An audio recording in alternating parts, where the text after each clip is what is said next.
Spring cleaning, yard waste, and composting.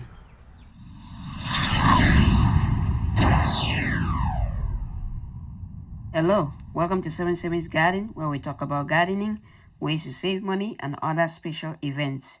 If you are new to the channel, please subscribe and hit the bell icon so that you get notified of all upcoming videos.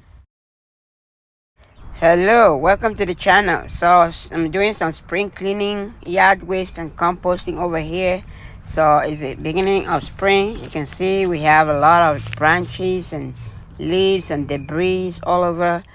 So the goal today is to try to clean up as much as possible, and that will also give me the opportunity to get some material from my compost pile, and that will be able to break them down later on and be able to use that in my garden. So you can see we have a lot of, I have one huge tree over here and a few trees on the side, and all these debris is from mostly the huge tree that I have over here. So you can see there's a lot of debris on the yard, so we're gonna try to clean it up now.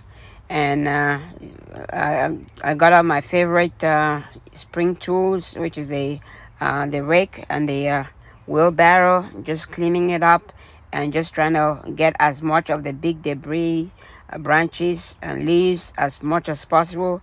The rest of the other tiny ones, we can do that later on with a lawnmower, maybe in a couple of weeks when the grass starts growing back. We can do that, but right now I just want to try to get rid of as much of the large debris, branches and stuff like that. So I'm adding them to my compost pile, as you can see, and it's gonna, once I add them to the compost pile, it's gonna break down later on, and I'm gonna be able to add them into the garden once they've broken down. So what I'm gonna do now, right now, is just compress them a little bit, just so that way at least it doesn't fluff off and at least break some of the tiny ones. And then I'm gonna continue adding more stuff to it. So when I turn the compost pile in a couple of weeks, I'll just bury everything from this what we've done now to cover the whole branches and leaves.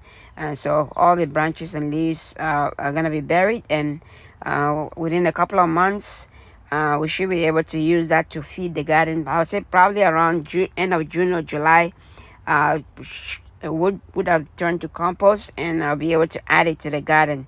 So just using my rake right now to spread it. Later on, I'm gonna just water it down a little bit so that it stays moist before I cover it with the compost in a week or two. So right now I'm just piling all what I have on this pile right here on the left, and then later on we're gonna cover it with the rest. Let me know in the comments below what you do with your yard waste. Do you put it in the compost pile? So I just have a few more to go. At least the yard is looking much better now, and I'm gonna be able to finish this and add it to the compost pile, and then we're done. So I'm not gonna do the turning of the compost pile until 2 weeks from now. So like I said, in 2 weeks time I'm gonna be able to turn the compost pile and then be able to cover it up completely, and then water it, and it's gonna start cooking. The stuff that we have from last spring has already broken down. I turned the compost pile about 2 weeks ago. That's why I don't want to turn it again right now. I usually try to turn it like in 3 weeks or a month, so that way it gives you a little bit of time to cook and break down all the stuff over there. So I had quite a lot of leaves still flying around all over the place, so I was able to get all of them and clean up that whole front of the yard. So I still have the back and the side of the yard to go, but at least most of the cleaning that I intended to do today is done. Okay, that was it for today. I hope you liked the video. If you liked the video, smash the like button, leave a comment below, share the video, and don't forget to subscribe to the channel and follow me for more videos like this. Thank you so much for watching. Happy growing, everybody.